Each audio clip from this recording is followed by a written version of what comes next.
and it's called inductive and deductive reasoning. So in geometry, there's two different types of reasonings. One's called inductive and the other one's called deductive. So let's see what they're all about.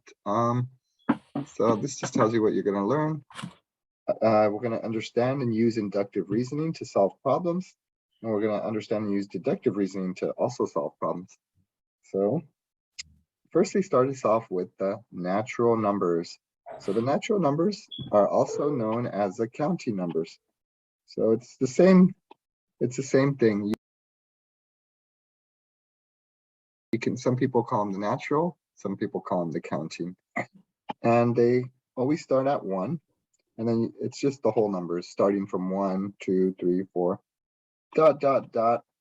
The dot, dot, dot, that's called an ellipses. And that just means that it continues indefinitely. It just continues going on and on. The same pattern that you're seeing continues forever. All right, so that's what the ellipses means. It just means it's a continuation indefinitely, and it's the same pattern that you see. So the next number would be 9, and then 10, and then 11, and so on and so on. All right, divisibility. So if A divided by B has a remainder of 0, then we say that A is divisible by B because there's no remainder. So for example, 36 divided by 4.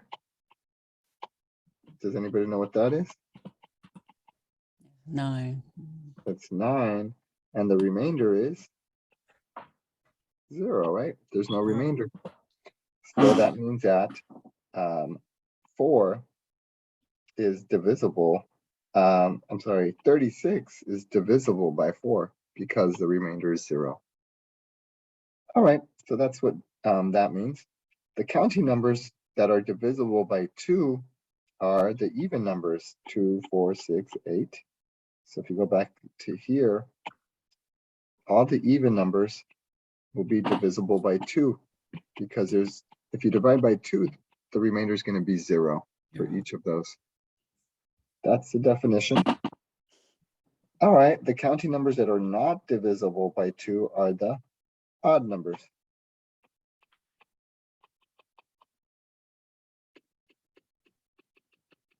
All right, so evens are divisible by 2, odd numbers are not divisible by 2. Okay. Inductive reasoning. So let's see what inductive reasoning is. It says the process of reasoning to a general conclusion through observations and of specific cases. So this is called induction. So let me give you an example. Let's say this was, does anybody know what the next number in the sequence would be? 15. Very good. How did you get 15?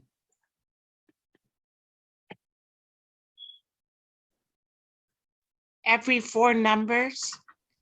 You're adding 4 to the previous number, right?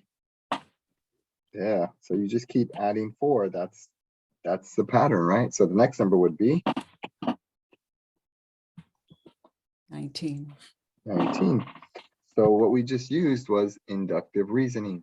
That was the type of reasoning we used to conclude that the next number was going to be 15 and the number after that was going to be 19.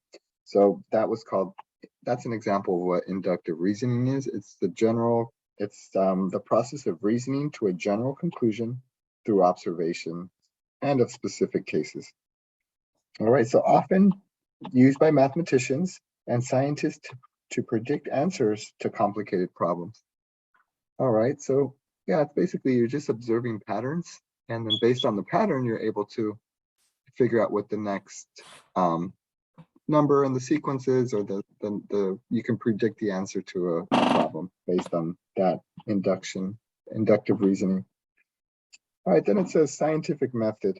Inductive reasoning is a part of the scientific method. When we make a prediction based on specific observations, it is called a hypothesis or a conjecture. So yeah, so maybe you make some observations and then you come up with a conjecture.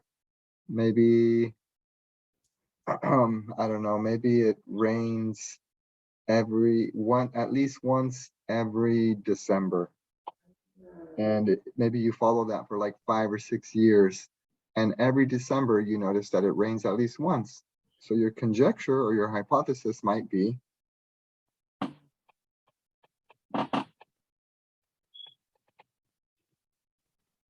it will rain at least once every December. So that could be a hypothesis. And it's just based on your observations.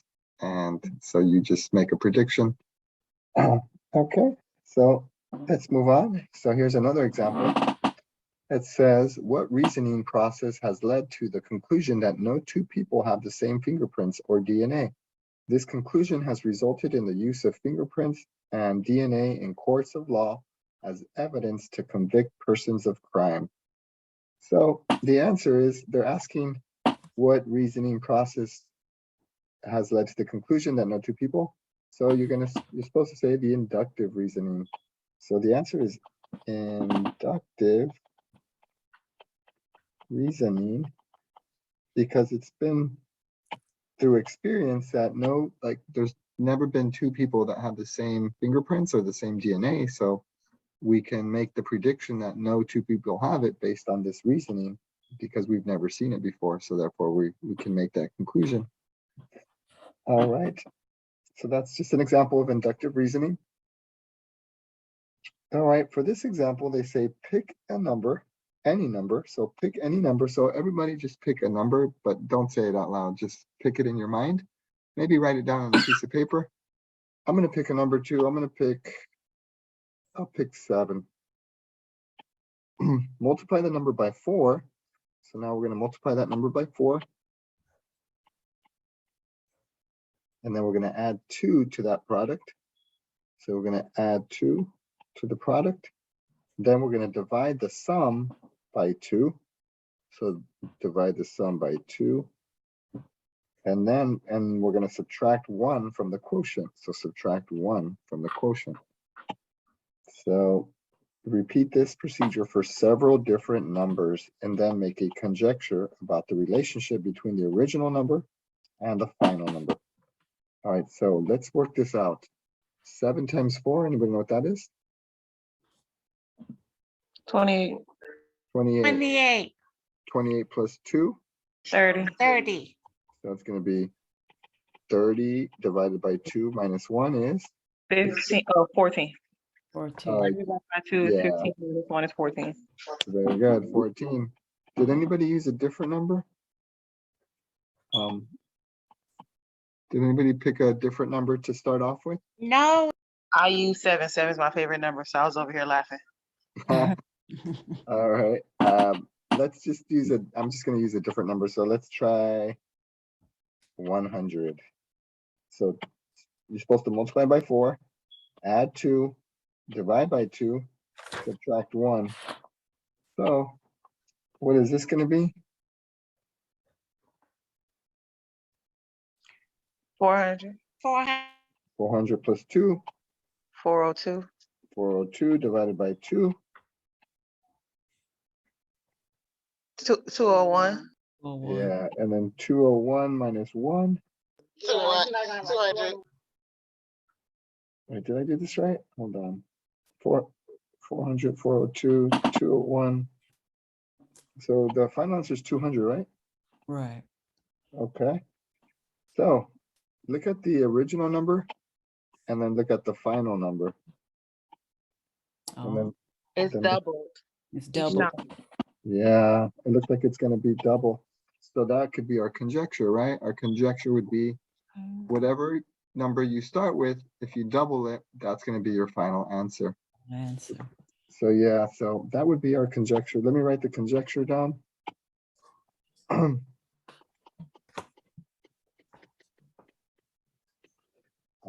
Original number times 2 equals final number. So that would be a conjecture. You take the original number and you just multiply by 2, and that's your final number. So if we would have started with, let's say we would have started with 13, what would the final answer be?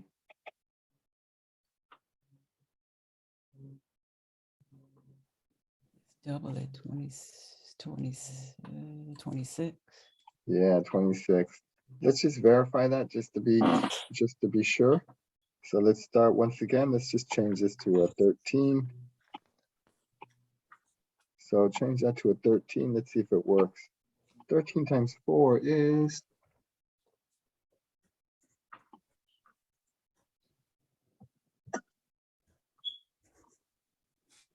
turns out to be 52, right?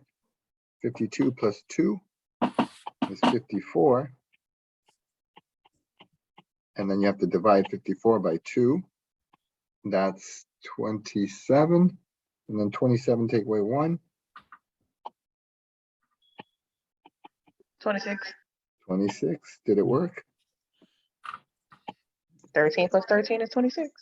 Yep, it did work. So that our conjecture seems to be correct. All right. So let's move on. All right. Then they come up with or they say counterexample. In testing a conjecture, if a special case is found that satisfies the conditions of the conjecture but produces a different result, that case is called a counterexample. So if you can find an example that doesn't fit the conjecture, then that means that you found a counterexample. Only one exception is necessary to prove a conjecture false. So you only have to find one example where it doesn't work for the conjecture to be false. If a counterexample cannot be found, then the conjecture is neither proven nor disproven. So, so let's see if we can find it. Does anyone think they can find a counterexample to this conjecture of ours? In other words, is there a number that you can think of such that when you double it, it doesn't give you twice the number?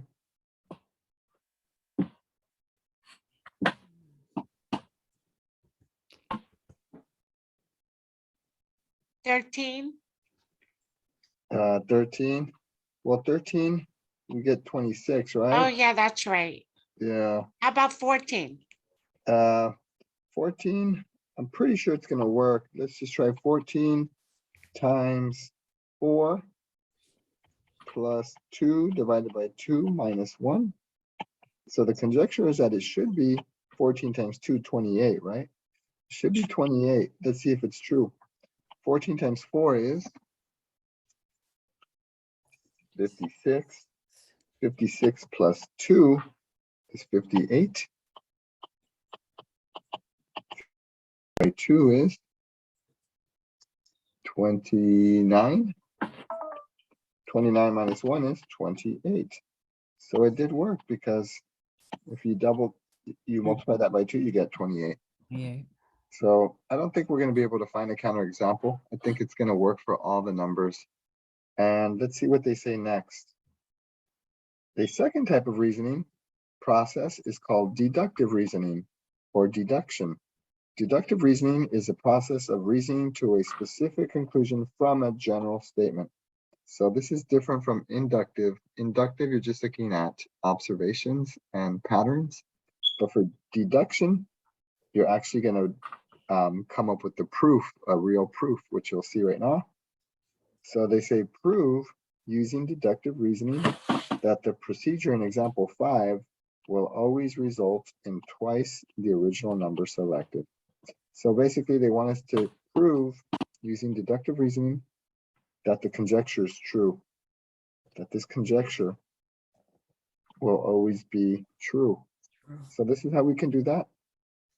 We're going to go with, you know how you're supposed to pick your original number?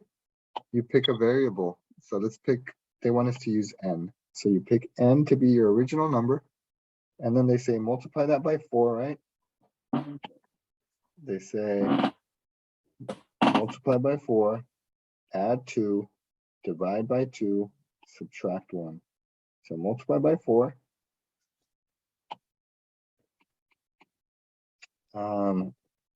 Was it add 2, I think was next? Add 2 divided by 2. Add Minus 2. Yeah, add 2, divided by 2 minus 1. minus one. All right, so let's work this out. This is going to be 4n, right? 4n times 4 is 4n plus 2 over 2 minus 1. Two. All right, so this is what we have so far. What you can do, notice that this has a common factor. 4 and 2 have a common factor of 2. So what you can do is you can factor out a 2. If you factor out a 2 from 4, that's going to leave that at 2n. And if you factor out a 2 from the 2, that's going to leave you with a plus 1. One.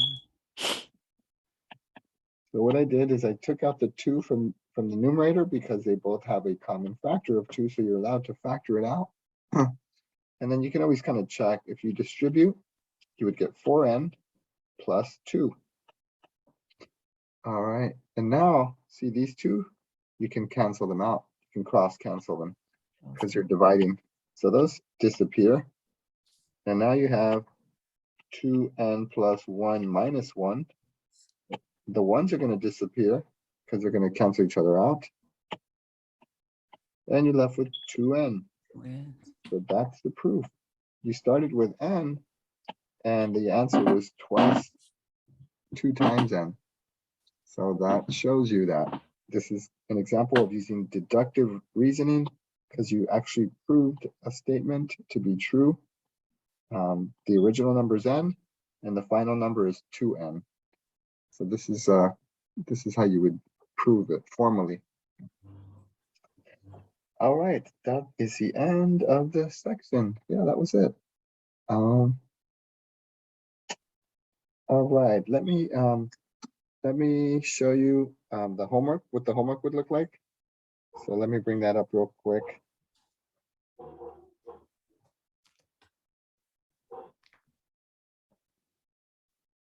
So this is what I would send you. If you don't have your book yet, I can send you this.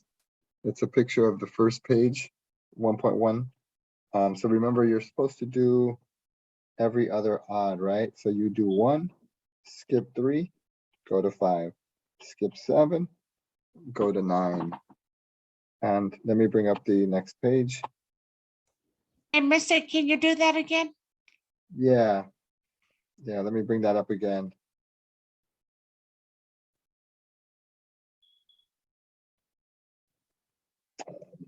Okay, so you would start with problem number 1. Since you're doing every other odd, you would do that one, skip, do that one, skip, Oh, I see how you did it. Okay. and then you would go to number 9. You would do that one, skip, and then you would do that one, skip. All right, so that's how you would do it. So let's look at number 13. Number 13 says, draw the next figure in the pattern. So looks like there is a triangle, pentagon. Anybody have any idea what the next shape would have to look like? Or how many sides it should have? 6 sides. Yeah, very good. Yep, you got it. Because this one has 3 sides, this one has 4 sides, this one has 5 sides. That means the next one has to be 6 sides. Mm. So you would just draw a hexagon, 1, 2, 3, 4, 5, 6, and then just put a little circle in the middle because they all have circles in the middle. So that's all you would have to do. That would be an example of inductive reasoning, by the way, because you're looking at observations. All right, so let me see what else I can show you here. Let's get the next page going.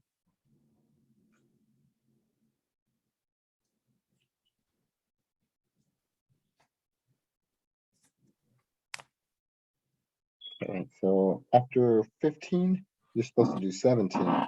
So then you're supposed to do 17, skip 19, do 21, skip 23, do 25, skip that one.